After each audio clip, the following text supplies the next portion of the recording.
First Corinthians 14:40. Let all things be done decently and in order. God is a God of order.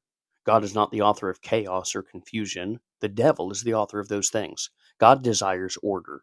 As a matter of fact, entire species on this earth have gone extinct because man interrupted God's natural order of things. You look at nature, God has ordered everything aright. You look at the seasons, you look at the planets, God has ordered everything perfectly. God desires order. God actually commands order.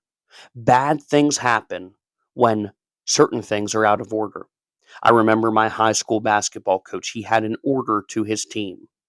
Every week we had two practices. We had an early morning practice before school, and we had a 3-hour practice after school. And it was his rule that if you did not attend the practice before the game, you were not allowed to play during the game. If game was on Friday and you missed the Wednesday practice, you could not go. If school was on Friday and you did not attend school on Friday, he would not let you play in the game. He would make you dress out. He would make you sit on the bench. You had to attend the practices. You had to attend your classes. Had to have good grades in your classes. And then you had to be dressed out in the right shoes and the right gear. And then and only then would he let you play.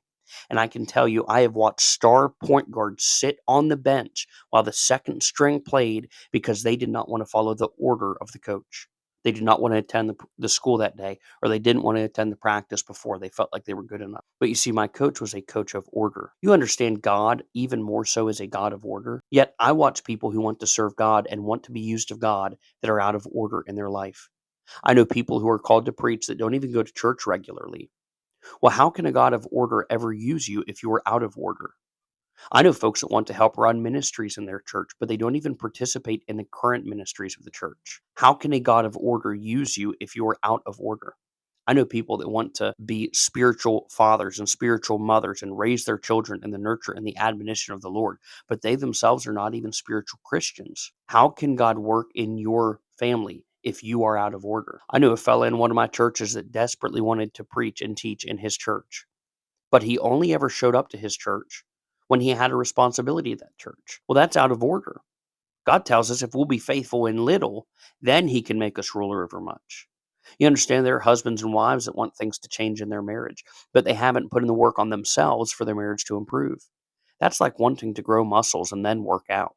It's out of order. Let me encourage you today.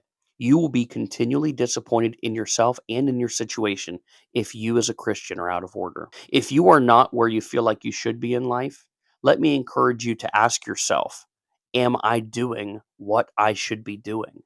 Am I in order spiritually? You understand when you are out of order, you cannot be used and you cannot be helped as God intends for you to be used and as God intends for you to be helped. Might I encourage you today that we ensure that we are in order.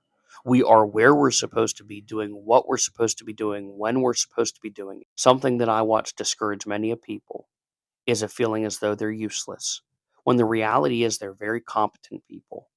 They're just out of order. Let me encourage you today that we not be out of order. We love you, folks. We'll see you tonight at 7.